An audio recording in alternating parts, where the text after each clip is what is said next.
بسم اللہ الرحمن الرحیم۔ السلام علیکم ورحمۃ اللہ وبرکاتہ۔ نبی کریم صلی اللہ علیہ وسلم نے فرمایا، 7 آدمی ایسے ہیں جنہیں اللہ تعالیٰ قیامت کے دن اپنے عرش کے نیچے سایہ دے گا، جبکہ اس کے عرش کے سایہ کے سوا اور کوئی سایہ نہیں ہوگا۔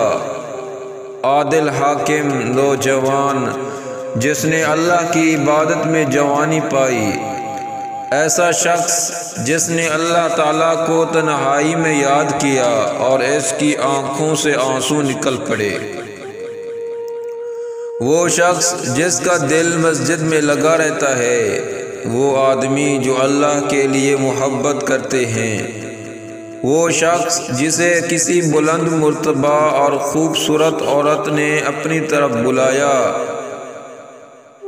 اور اس نے جواب دیا کہ میں اللہ سے ڈرتا ہوں، اور وہ شخص جس نے اتنا پوشیدہ صدقہ کیا کہ اس کے بائیں ہاتھ کو بھی پتہ نہ چل سکا کہ دائیں نے کتنا اور کیا صدقہ کیا ہے۔ سیدنا ابو ذر رضی اللہ عنہ سے مروی ہے کہ حضور نبی کریم صلی اللہ علیہ وسلم سردیوں کے موسم میں نکلے جبکہ پتے گر رہے تھے۔ آپ صلی اللہ علیہ وسلم نے ایک درخت کی 2 شاخیں پکڑیں اور ان سے پتے جھڑنا شروع ہو گئے۔ آپ صلی اللہ علیہ وسلم نے فرمایا، اے ابو ذر، میں نے کہا، جی اے اللہ کے رسول، میں حاضر ہوں۔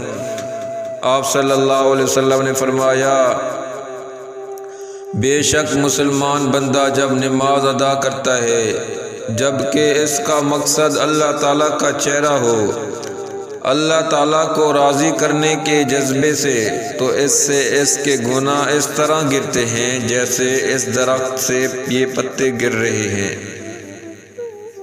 حضرت ابو ہریرہ رضی اللہ عنہ سے روایت ہے کہ حضور نبی کریم صلی اللہ علیہ وسلم نے ارشاد فرمایا، اللہ تعالیٰ کے نزدیک دعا سے زیادہ معزز و مکرم کوئی چیز عبادت نہیں ہے۔ حضرت عبداللہ بن عمر رضی اللہ عنہ سے روایت ہے کہ حضور نبی کریم صلی اللہ علیہ وسلم نے ارشاد فرمایا کہ غیب کی 5 کنجیاں ہیں جنہیں اللہ تعالیٰ کے سوا اور کوئی نہیں جانتا۔ کسی کو نہیں معلوم کہ کل کیا ہونے والا ہے، کوئی نہیں جانتا کہ ماں کے پیٹ میں کیا ہے، کل کیا کرنا ہوگا اس کا کسی کو علم نہیں، نہ کوئی یہ جانتا ہے کہ اسے موت کس جگہ آئے گی، اور نہ کسی کو یہ معلوم کہ بارش کب ہوگی۔ اگر آپ کو ہماری یہ ویڈیو اچھی لگے تو شیئر ضرور کریں، کیونکہ ہر اچھی بات کو شیئر کرنا صدقہ جاریہ ہے، اور اس چینل کو سبسکرائب کریں۔ جزاکم اللہ خیرا۔